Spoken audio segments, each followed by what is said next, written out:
তো সামনেই বিধানসভা নির্বাচন, আর এই নির্বাচনের আগে দেখলাম অভয়ের মা বিজেপিতে যোগ দিয়েছে। তো বিজেপির প্রার্থী হয়েছে পানিহাটি থেকে। এখানে অনেকে বাজে কমেন্ট করছে, অনেক কথা বলছে, কিন্তু আমি পার্সোনালি মনে করি এটা কোনো ভুল তিনি করেননি। তার কারণ তামান্নার মা যদি সিপিএমে যোগ দিতে পারে, তাহলে অভয়ের মা বিজেপিতে যোগ দিতে পারে। এটা যার যার ব্যক্তিগত মতাদর্শ, ব্যক্তিগতভাবে রাজনীতি আর ব্যক্তিগত জীবন নিয়ে টানাটানি করলে হবে না। তার মেয়ে, তার কোলের সন্তান আজ আরজিকরের এই এত বাজেভাবে আমার মুখে আনতেও বাধে। মানে এরা হচ্ছে রাক্ষসের থেকে অধম। তো এদের হাতে তার মেয়ে মৃত্যুটা হয়েছে।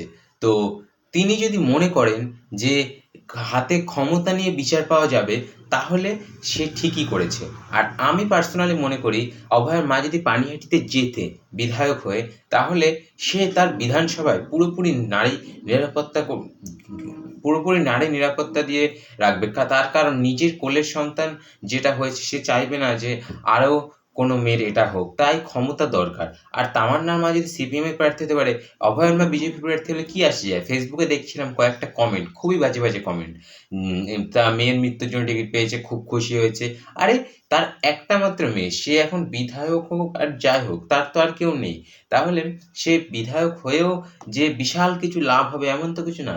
তার এখন ফ্যামিলি নেই বলতে গেলে, হাজব্যান্ড ওয়াইফ, তার একটা মেয়ে ছিল সেটাও নেই, ফ্যামিলি কোথায় তার? তাই যারা তাদের মানে অভয়ের মাকে বাজে কমেন্ট করছে, তারা মূর্খর স্বর্গে বাস করছে। তারা কি বলবো, তারা হচ্ছে তৃণমূলের চটিচাটা। এবং আমাদের রাজ্যের মাননীয় মুখ্যমন্ত্রী মমতা বন্দ্যোপাধ্যায় স্বাস্থ্যমন্ত্রী হয়ে এর কোনো দায়িত্ব, পুরোপুরি দায় ঝেড়ে দিয়েছে। তাই স্বাস্থ্যমন্ত্রী হিসেবে সে ব্যর্থ। আর মুখ্যমন্ত্রী হিসেবে যে কি, সেটা আমি আর বললাম না, সেটা আপনারা কমেন্ট করে জানাবেন। তো এই মানে এত দুর্নীতি, এত মানে কি বলবো, রাজ্যটা পুরো একদম দেউলিয়া হয়ে গেছে। এত করাপশন, চোর ছেচর, এই মানে তার দলটা পুরোপুরি চলছে একদম হচ্ছে গিয়ে চোরেদের উপর নির্ভর করে। তার কারণ তার দলের বেশিরভাগ বড় লিডার, তার বড় যেসব নেতা, যেসব প্রতিষ্ঠাকাল থেকে যেসব নেতারা ছিল, সমস্ত নেতারা চুরিতে, মানে সমস্ত নেতা এখন জেলে চলে গেছে। শিক্ষা চুরি থেকে শুরু করে, গরু পাচার থেকে শুরু করে, কয়লাকাণ্ড থেকে শুরু করে বললে শেষ হবে না, প্রচুর লাইনে রয়েছে। তাই এই সমস্ত কোনো কথা বলে লাভ নেই। এবারে একটা পরিবর্তন দরকার, পরিবর্তন হওয়া উচিত।